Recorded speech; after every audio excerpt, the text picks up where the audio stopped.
Hi there, welcome to the Gardens and Graveyards channel. Today we're going to take a walk around the front yard. It has been raining all night, so everything's a little wet, but we have beautiful blue skies coming through, and it's promising to be a beautiful fall day. And I just wanted to take a walk around. It's the beginning of the month, and I wanted to show you what is going on here on the Oregon coast at the beginning of November. So as you can see, things still look very abundant, not as colorful as they have in the summer months. But I feel like the layering in this garden is coming along beautifully, which really speaks to my soul, because I feel like, sometimes we don't have to have big, showy lives. Sometimes it's just about the layers, the deepening, the beauty. So you can see things are starting to decline in the fall. The zinnias have given up the ghost. We'll be cutting these back this afternoon. I had left them up in hopes that they would give me one little bloom more, but you could see they've all, in the rain, have kind of just rotted. Those are not going to come open again. As a matter of fact, this is what happens after a rain or two. They just turn to mold. So we'll cut those down today. We'll get the this week we'll be working on some cutting back, some transplanting. We have some lily bulbs that need to get moved into the ground, and a couple of shrubs that need to get planted, little things like that. But here we are in November, and you can see that our iberis is starting to pick up and show off. So this little beauty right here will be covered in blooms through the month of December and January, typically. Sometimes all the way through March, just depends on the weather and different things like that. So really happy to see those sweet little white flowers back in the garden. They really enjoy the cool weather.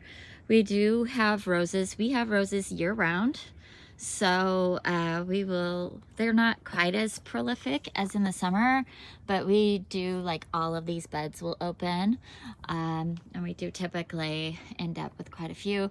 This climbing rose has done so well this year. I need to get up here and let's get her sort of situated. It's done so well, and I'm so happy. I'm so pleased with it. It was in the lower garden last year, and we moved her up here, and she has really let us know how happy she is. I mean, a little tiny struggle here and there with black spot, but most of the time, oh my gosh, it's so beautiful in comparison to previous years. So I'm super excited. We've got these guys are blooming. Just constantly in here trying to convince these roses to hang out on the trail, or on the trellis trail. I'm making up words today. Don't mind me. Just making things up. Look at all those blooms. Oh my goodness. That's so exciting. We have the next 3 days are showing sunny in the forecast, so I think we're gonna get some rose blooms before we go back into a 10-day forecast of pouring down rain. Continuing on here, the Edgeworthia hasn't turned its fall color yet. Oh, let's back up a little bit. Hasn't turned its fall color yet, and it hasn't dropped its leaves yet, but it will. And in the meantime, it is already starting to form its winter buds. Now these things will hang on there for months and months. It'll drop all of its leaves. It'll just be these sweet little buds. They'll get more and more white as winter progresses and spring starts to come. And then finally in like March-ish, they'll open up, and they're a white flower. So with a white flower with this yellow center. All right, again, dahlias are really saying goodnight. We still have a few sweet little blooms. Like the leaves are curled because they're chilly, a little bit chilly in the morning, but still like kind of fun. It's November. I've got dahlias. It's official. It's super cool. And behind here we have some more. We've got Imahati dahlias that have just been going for it all season long, which has been super fun. The rest of the dahlias I have cut back, and we will prepare to lift those here this month. Same with this bed here. Now this dahlia, it just did not do very well. There's multiple tubers of the same dahlia in here, and they all did this, just really funky. And like, this is how their bud would open, like elongated and completely different looking than a normal dahlia bud. So I left as many as I could just to see what would happen through the season, but none of them corrected themselves. I thought maybe it was thrips. I don't think that's necessarily the case anymore. So I probably won't keep those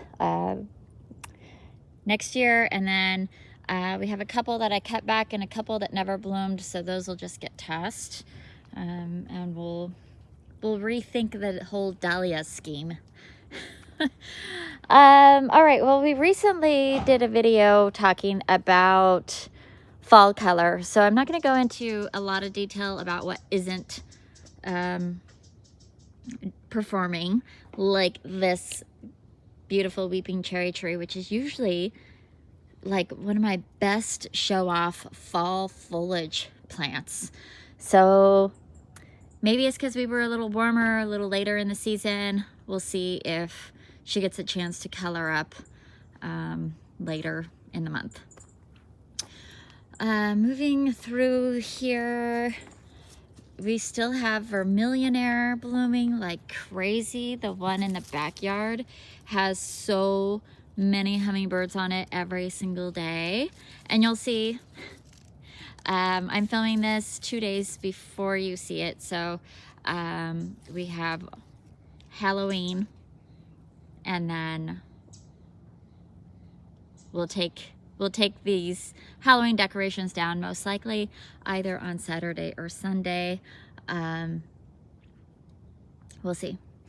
Anyhow, so we still have a little graveyard in our garden, which is totally fine with me.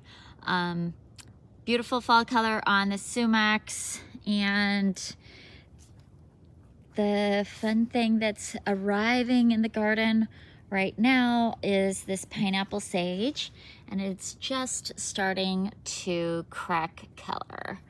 It's just barely showing us what is to come, but there's buds all over it. It's a good 3 foot tall, and I'm so excited because I feel like these guys are going to be open maybe just as the vermillionaire finally succumbs to the weather, or maybe they'll overlap by a little tiny bit, which will be great because the hummingbirds love this plant as well. We still have lots of snapdragons looking beautiful, the pinks especially right now, which is so fun. And then again, the blueberry bushes have the most fantastic fall color. We did move our lavenders underneath the deck down there. I'll show you that in a minute. I kept this one up here because it's super heavy, but what I've been doing is putting this cloche over it during rainstorms and then taking it off to let it breathe during days that are filled with sun, in hopes to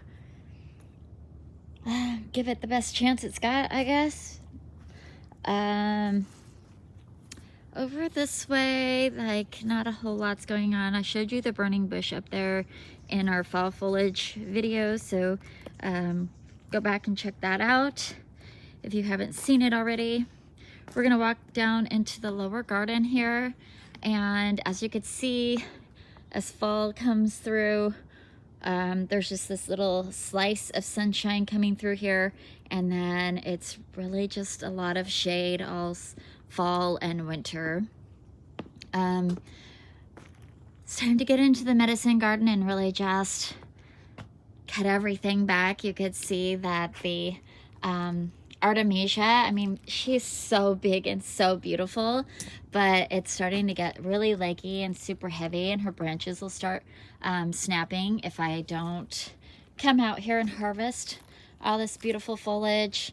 The lovage has, you know, flattened out. It's done for the season. Same with the yarrow and the mallow. I was seeing how long these calendula would go. You can see I've got a little flower here. I've got some buds on each one of these plants. So because they bloom so early in the spring, I thought maybe they'll bloom again in the fall. So I left them, and we're just gonna kind of watch. Everything else is looking a little bit messy, and it's just time to clean this space up. This is where we stashed our lavenders, and the overhang is our porch, which then has a solid overhang. I don't know if you can see that. There's a metal solid overhang over our porch. So it doesn't get like a ton of rain that'll drain here, but you can kind of see with the sideways rain, there's like, maybe you can't see, but the soil's a little bit more wet here than it is back there.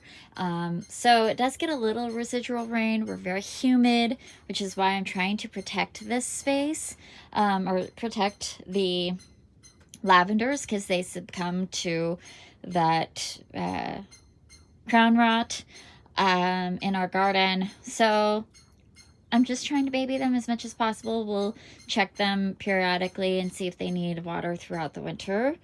And then I do need to do some cleanup on this strawberry, which really just did not perform very well for me this year. We might move this tower, definitely need to do some cleanup on it, all that fun stuff. Look, there's a little flower. Do you think I'll get a late winter strawberry? Maybe.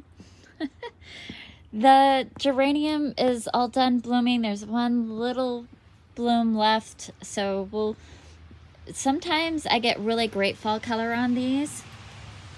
There's really good potential to have fall color on these, but if I don't get cold enough fast enough, they're more inclined to succumb to the rainstorms than they are to giving me fall color.